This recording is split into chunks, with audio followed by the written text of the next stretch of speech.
Integridade. A gente ouve essa palavra o tempo todo, né? Mas, no fundo, ela é a base de tudo que funciona na nossa sociedade. A grande questão é, como é que se protege essa base de uma ameaça que parece corroê-la por dentro? Pode parecer uma pergunta simples, certo? Mas a resposta de hoje nos leva para um esforço global que tenta fortalecer exatamente essa base, a integridade, no mundo inteiro. Pois é, 9 de dezembro não é um dia qualquer no calendário. Não, é um marco global. Um dia de mobilização contra um problema que, quer a gente queira, quer não, afeta todo mundo. E esse dia não surgiu do nada, viu? Ele foi criado oficialmente lá em 2003, junto com a Convenção das Nações Unidas contra a Corrupção. O objetivo era bem claro e direto, jogar luz sobre esse problema e, claro, unir forças para combatê-lo. E aqui está o pulo do gato. Essa não é uma luta só dos governos. É um chamado geral, que vale para todo mundo. Países, instituições, empresas e, claro, a sociedade civil. Ok, mas por que tanta ênfase nisso? É simples, porque a corrupção não é um daqueles crimes sem vítimas. Muito pelo contrário, as consequências são profundas e batem diretamente na porta de cada um de nós. A ideia aqui é bem direta. A corrupção é uma ameaça direta.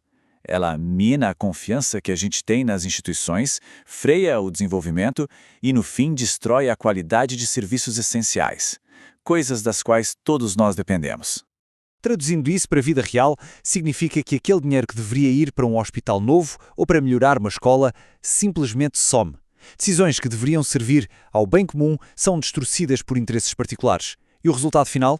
Uma sociedade muito mais desigual, que acaba comprometendo o futuro de gerações inteiras.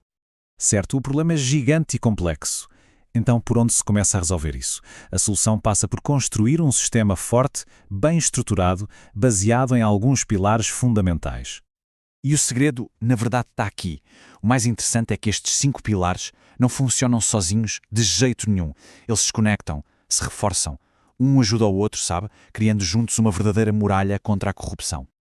O primeiro pilar é sobre ter uma estrutura sólida. É sobre usar padrões que já funcionam no mundo todo para mapear onde estão as fragilidades, criar controles internos fortes e, muito importante, ter canais eficazes para que as pessoas possam fazer denúncias com segurança. O segundo pilar é basicamente luz. Deixar tudo às claras.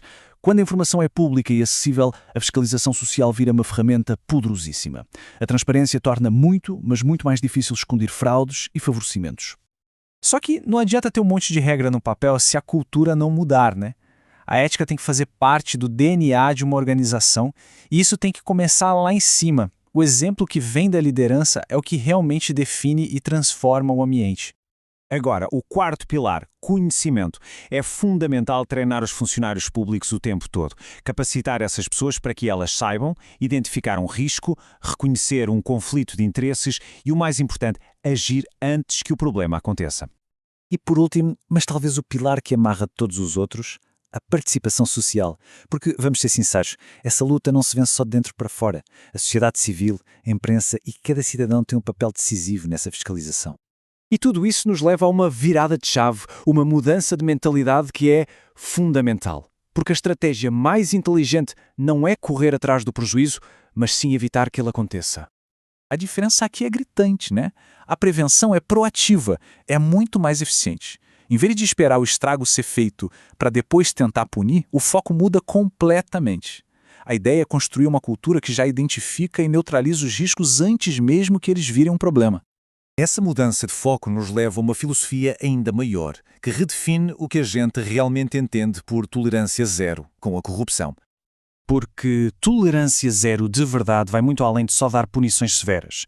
Significa não aceitar, não justificar, não relativizar e, principalmente, não normalizar nenhum ato, por menor que pareça, que vá contra a ética pública. É uma recusa coletiva, entende? Para tudo isso funcionar, a conclusão é uma só. Tem que ser uma missão partilhada. Exige um esforço coordenado e contínuo entre governo, empresas e cidadãos. Porque, no final das contas, a integridade é responsabilidade de todos nós.